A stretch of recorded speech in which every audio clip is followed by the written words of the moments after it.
Okay. So yeah, so this is a strategy session checklist. We're not going to do a whole thing here, but I just want to reference this. So what we're trying to get to is if you're having trouble creating urgency, it does definitely make it easier when you can charge, but I know that I can go in there and not charge and I can still close assets under management. I can do all that because I'm using the system. So I know you can do it, but it doesn't mean I could have done it 10 years ago when I didn't practice this, because it takes a while sometimes to like get it. But if someone's not buying now, it's because they don't believe that they have to buy now, right? Because there's not urgency to it. Now, you might get people who they have plenty of money and they're in their 40s and there is no real urgency. And their assets are already under management somewhere. And their assets are already under management. Okay. So then we have to find out what the pain is. And if there's no pain, if there's no pain and they're happy where they are, it doesn't make sense for them to move, right? So, but I'm pretty confident there are plenty of people out there that aren't happy where they are, or they don't have everything taken care of, right? So we got to figure that out. So this would come into play, assuming you went through building rapport, asking the curiosity question. You can go back through this. I want to spend the time on this. So I want you to think of someone that you know who is a salesman or something like that, who makes good money, has some assets, definitely has a need for insurance, disability, all these things that you could help him with.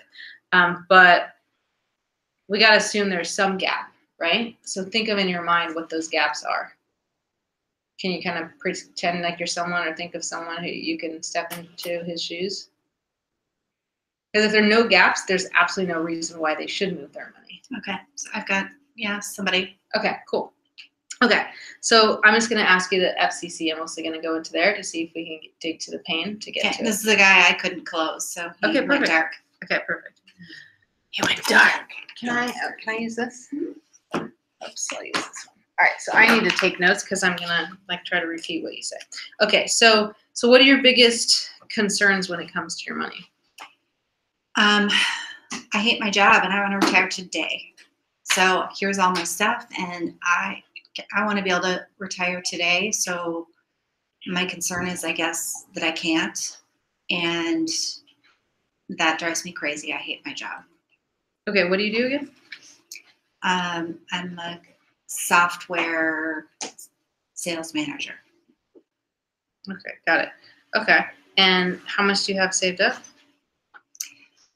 Well, I've got these 2 annuities, and I've got about $600 in cash. $600? $600,000 in cash. That's better. Good job. Okay, and the annuities? They're each one's for $250 and one's for $150. Okay, so you have we're looking at $1 million that you've saved for your retirement. Mm-hmm. How old are you? 61. Okay, 61. And do you have an idea of how much you live on right now? Yeah, I want to live off of about $120,000 a year, and I want to buy a house in Florida. Okay, cool. How do you know that you can't retire right now? I don't know yet. I'm just curious. You said, I can't retire. It sounds like you're pretty upset about it. Are you mad at me, or are you just mad at the world? No, I don't know if I can retire, but I'll be bummed if I can't, because I really want to. Okay, cool. And you want to retire now, but is it more important for you to retire now and then diminish your lifestyle, or more important that you retire a little bit later and have the same lifestyle? God, I don't know. I really hate my job, but I guess work a little bit longer. Okay. Work a little longer. So, okay, let me make sure I understand this, because this is really, really important. So is what's most important to you that you work a little bit longer and then you have like an okay lifestyle, but you can quit your job sooner and maybe even supplement it with a different job? Or is what's most important that when you're done and you can live the lifestyle you're living now for the rest of your life?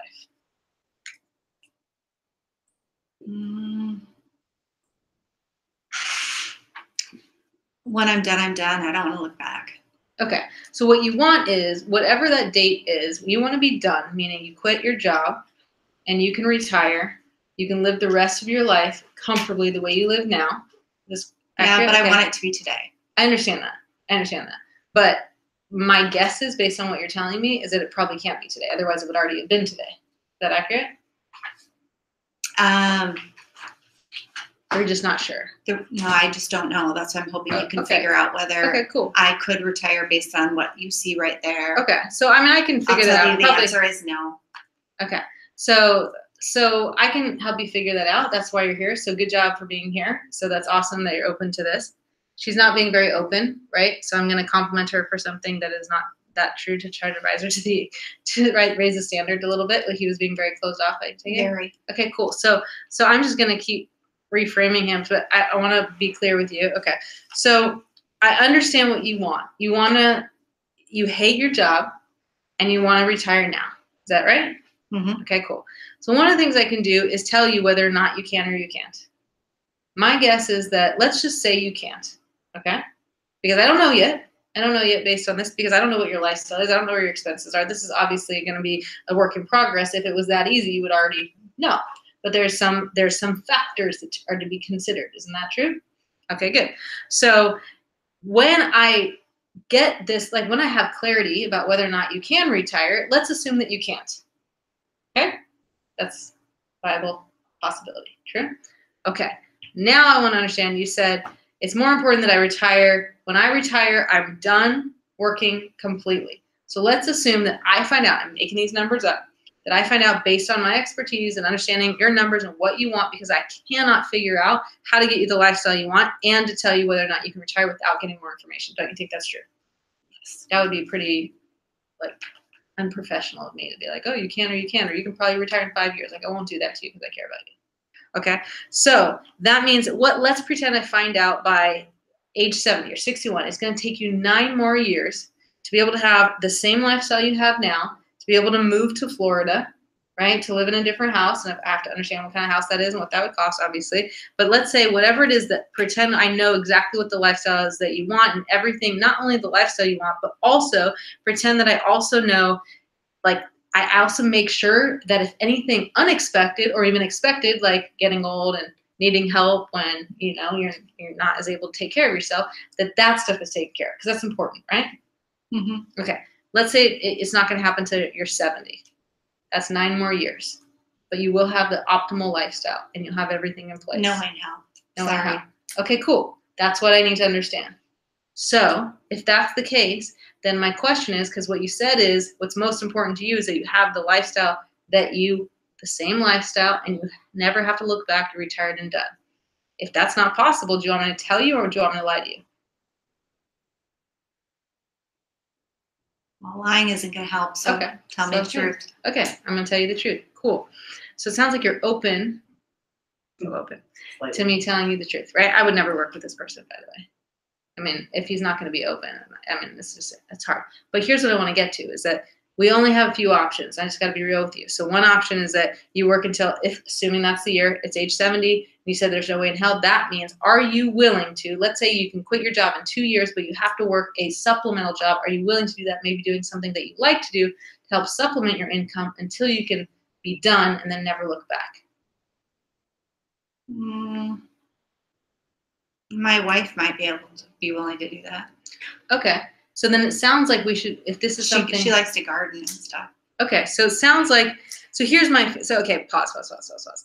I can play this game, but it's like, it's not going to help you guys. But essentially this is how it is. If someone, like, so what I would say is this, is like, it sounds like your wife should be part of this decision making, that she's part of your future. Do you think she'll be part of your future? Yeah, but she doesn't care. She lets me do whatever I want. But You just said she might need to work and help supplement the income. She'll be okay with that.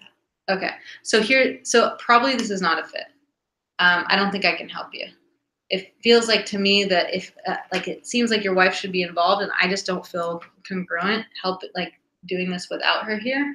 If she's going to be part of this, if you said I'll make the money and I'll do all this and fine, but I can't say, okay, now here the plan is your wife has to work and make 30,000. I mean, I can't tell you that, but it just doesn't feel right. So let me pause because this is just gonna be a waste of time. If you get people that are being this closed off and this rude, then I just wouldn't work with them. So if that's how he was, then I personally wouldn't work with Well, it started out by him putting all the stuff onto the table and said, I want to retire today. I get it. Here's the stuff. I said, okay. And he said, so what do you have that you could possibly tell me about this? Okay, so let's do it then. If you're gonna have this, if you're gonna do the role play, then let's do that. I'm just telling you, based on the way you're treating me right now, is not how I would have to start a relationship. Because I'm asking you questions, and you're being a good job being him. I get it, because obviously you're doing a good job. But would you guys agree? Oh, you were awesome. Like, he sucks. Like but how many of you would work with this guy? No way. He's gonna Okay, but keep in mind the man has like over $700,000 and I'm starving. So what? I don't care though. Okay. Not worth it. He's gonna get that out of your Okay, eye. here's the thing. He is going to be unhappy with you no matter what you do because Well, and he's fired five. he had fired 3 other financial people. You fired me too. Okay, so pause a sec. So here's the thing. What I'm doing either will open him up to be open about it, or if it doesn't, he's not your client. It's not worth it. It's not worth it. Okay? Because what I'm asking you, they're real questions that could solve this problem. You know, if I understand that he's either he wants to stop working today, okay, then he only has a couple options. Either he has to lower his lifestyle if he doesn't have enough money, right? He needs to get a part-time job, or his wife get a part-time job, right? Which is changing their lifestyle. Or he needs to just keep working and suck it up and work for another X amount of years, Well, right? Well, But really, hold on. Okay. If I don't need to know his specifics. I'm just saying, I'm asking good questions. If he's not open to answering those and he's still being a jerk, I'm just telling you, I would not work with that guy. Well, what ended up happening was I did the work. He could not retire. I ran the numbers every which way to Sunday. He is not retiring. So when he came back in, said, okay, good news and bad news.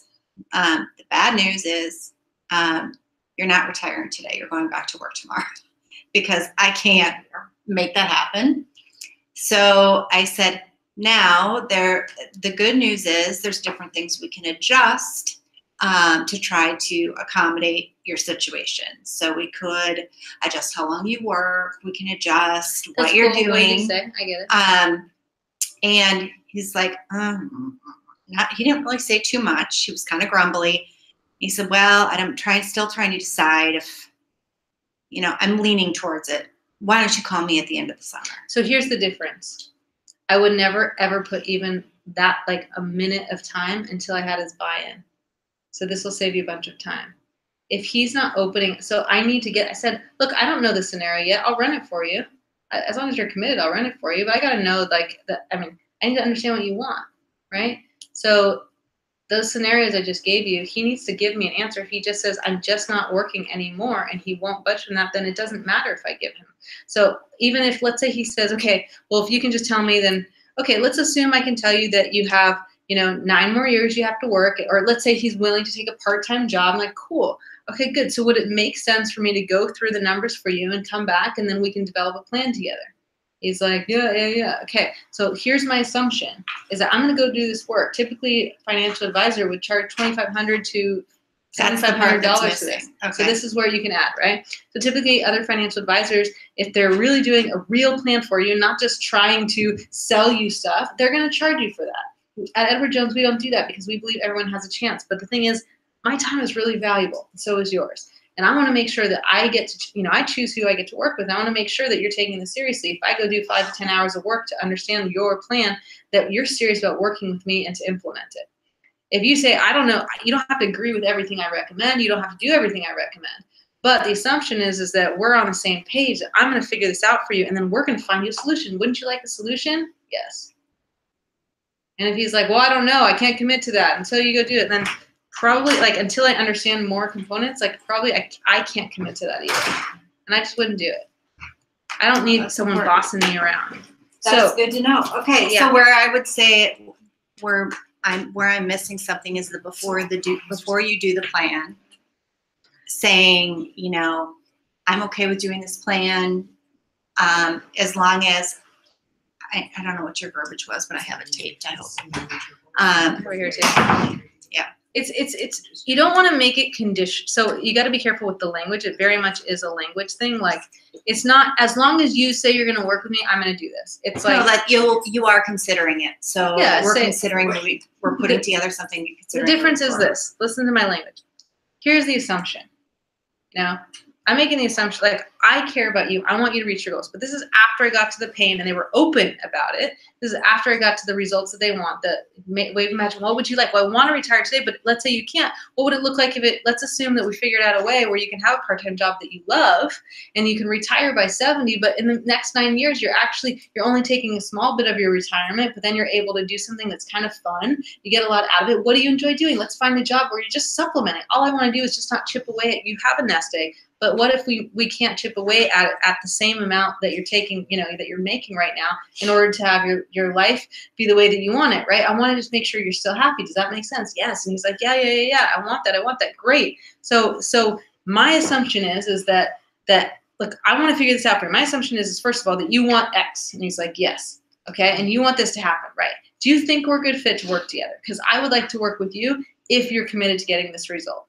Do you think we're a good fit so far? He's like, yes. Okay. If he says no, then I'm like, cool, then I'm not doing that freaking work. Right? I'm not. And so I'm like, it doesn't mean, and I'm going to say this again so you have the language. It doesn't mean that everything I recommend you have to do. It doesn't mean that, like you have to do it a certain way that I tell you to do. What it means is that I'm going to be a partner with you. I'm going to help you reach your goals because I only take on clients who I care about. I only take on clients who I believe are really, they're doing the best they can to reach their goals. They're not trying to sabotage, their success or my success. We're working together to get them what they want. So that's what I care about. So am I right to assume that you want that as well? Yes. Am I right to assume that, if we work together, you're at least considering like working together long term. If I do this and I go put 5-10 hours to get this plan together, that we're going to find solutions to help you put this into action. It doesn't have to be the first thing I recommend. There's so many options. But what I don't want is that you're not taking this seriously, and then like I don't, want you to go and be like, oh well, it's not that important right now. If you're not ready right now, then that's okay. Come back when you're ready. But if you're ready to get a solution, I'm gonna go do some work. I'll do the heavy lifting for you. I'll come back and we'll figure it out together. How does that sound? Like you need their buy-in. That's good. Otherwise, you're just doing the work for them, and they're not valuing it. Now he went and shopped around and he just sucked. But that's a bad. I don't mean to say it's a bad example. It's a good example for you to use so you know the extreme. But it's an easy solution. You don't work. He had with people like that. He had almost like $1 million worth of stuff, and I had to dig into all of his annuities and figure out what they were. And I get it, but that's why you don't want to do that anymore because you didn't realize you had a choice back then, but now you do. Yeah. Okay. As it's just, and I used to do the same thing. I worked with the guy, he had $1 million. I managed his money for years, and like he stressed me out so badly. It was the worst, and I finally fired him, and it was the best, like $10,000 I'd never made again. Yeah. It was awesome because he always wanted the market to go up, and if the market went down, he'd freak out, and then he got mad at me, and then he wanted he didn't just want to do well in the market, he wanted to do better than the market, but then when the market crashed, he wanted to do better. It's like there was no win, and it was like I was so stressed out about this guy. He was always mad at me, and I'm like, this is just stupid. Like this is not the life I want. right. Take your $10,000, baby, and run. I'm going on. It is a really wonderful freeing feeling. I had a client like that.